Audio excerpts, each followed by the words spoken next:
Hi, my name is Lynette, and I'm reading in the November 2024 issue of the Love Exquisite Magazine, which you can access for free at loveexquisitellc.com. I'm reading the article in the Learning by Design section, and it's called Freedom. Freedom. Hey, y'all see it? North side. Freedom, freedom, freedom. So here it is. Stay focused, right? Y'all know these are unedited and I'm silly, so bear with me. But this is a serious word. So there's another good one, okay? Title Freedom. Most of us find ourselves having a difficult time in a transition period. When we move from our comfort zone to the unknown. Um, yeah, because all right, I'm gonna read it again. Most of us find ourselves having a difficult time in a transition period when we move from our comfort zone to the unknown. That's the transition period. Throughout life, we will have both good and bad experiences. It is those bad experiences that push us to a breaking point that forces us to need to remove ourselves from the experience, even if we want to stay because of obligation or comfort. Mentally, we box ourselves into situations that we know we should get out of because we're no longer at peace there. We're not happy there. We're not content or satisfied there. Yet, for some strange reason, we find a false sense of comfort there with familiarity. Sometimes we find comfort in the familiar, no matter how toxic it is. We'd rather be in a known hell than an unknown heaven, which doesn't make sense to me, but it happens to a lot of people.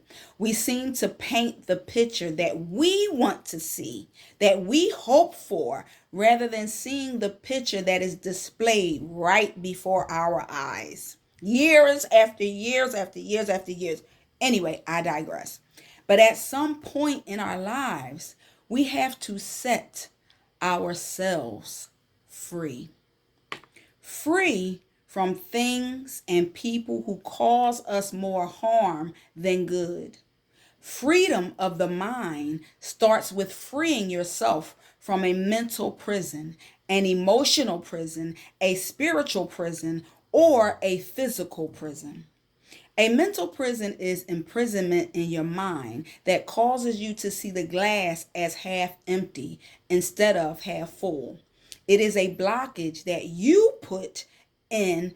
Oh wait. It is a blockage that you put up in effort to. So it is a blockage that you put up in effort to superficially protect yourself from potential harm, and it causes you to become immobile in areas that you should nurture and make moves towards living a more fulfilling life. So what I'm saying there in that part about the mental prison, it causes you, so your mind is always constantly thinking, and sometimes you think more pessimistically than you do optimistically, especially when it comes to matters of the heart, because we are afraid to be hurt. So we have a false sense of this hope, this hurt that we think we might experience without actually knowing that it's a guarantee that we will experience it. We don't know that it's a guarantee, but we put a block up because we think it is based on our past experiences.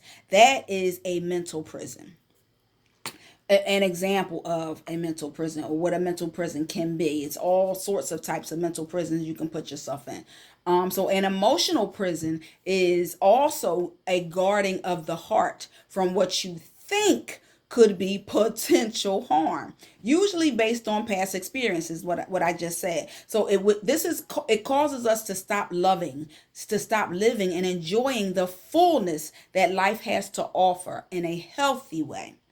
A spiritual prison is one that causes you to question the existence of God or a higher power. That usually results from being hurt by someone who either professed to be a Christian or a spiritual leader, or in someone in ministry, or a spiritual being, or being hurt by someone you really loved, or someone you currently love, or losing someone you truly love, or have loved, or you love, you still love, and you're blaming God because of that loss. So, being in a spiritual prison also has the opposite effect, where some may think that, oh, you're too holy, or they're too holy than thou, like I'm holier than thou. So, that's also a spiritual prison, because nobody's better. We're not better than each other. We're just different from one another. We have different resources. Some people have more resources, and some people have a lack of resources. But at the end of the day, guess what? We're all human beings. Thank you. Anyway, so you treat each other like y'all human beings. Nobody's better than anybody else. So being in a spiritual prison, again, also has the opposite effect by the example that I just gave you. So, some people also engage in cult-like behaviors or separate themselves from people that they judge, because they're different from them, or their practice is different from them. So when they separate themselves from people who they judge, they feel like it's because they feel like they're better than others. That's a spiritual prison as well. A physical prison is when you isolate yourself from the world because you have been hurt by people, so you try to avoid social situations altogether. A physical prison could also be someone in an abusive relationship that they are afraid to get out of. A lot of people get institutionalized mentally, which causes them to engage in unhealthy and inappropriate behaviors. They make themselves believe that they are in survival mode, but what they are actually doing is engaging in self sabotaging behavior. All of us need to be free. Free from whatever it is that has you in bondage. The freedom to live, the freedom to laugh, the freedom to give and receive love. When you get out of an institution, any institution, your mind also has to get out of the mental roadblock that the institutionalized lifestyle may have created. If it is a jail cell that you are now free from, start walking like the free person that you are. You are no longer in prison. Set yourself free. If it is a toxic relationship that you are now free from, start thanking God that it didn't destroy you completely. You are no longer in a toxic relationship. Rejoice and move on with your life without the fear of loving again. If it is a bad job that you are now free from, thank God for the financial means to sustain yourself until you find a better job.